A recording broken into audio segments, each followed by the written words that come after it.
саламатсыздарбы, кымбаттуу көрөрмандар, кымбаттуу коноктор, кымбаттуу балбандар, калыстар. Мына бүгүн биздин чоң спорт сарайыбызда чоң мелдеш болуп атат. Каңгошойдун эл аралык мелдеши болуп атат.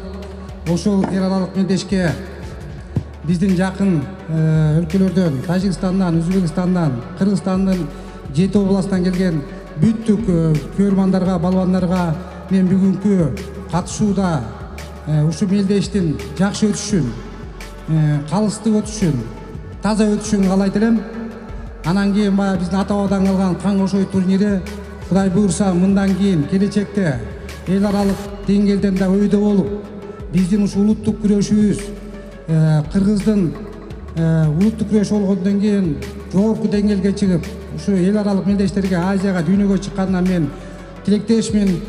Колуман келген жардамымды берип, ушул улуттук дирекциянын атынан, мамлекеттик агенттиктин атынан ушу биздин бүгүнкү турнирди жакшы өтүшүнө, ийгиликтүү өтүшүнө, травма жок өтүшүнө мен каалаймын. Ушу бүгүнкү мелдештикке келген коноктордун баарына чоң ыраазычылык билдирем. Ушу бүгүнкү өтүп аткан ушу улуу Каңгошой атабыздын турнирине, биринчилигине келген кош келипсиздер демекчимин. Жана ошондой эле ушул бүгүнкү маареке менен куттуктап кетмекмин баарыңыздарды.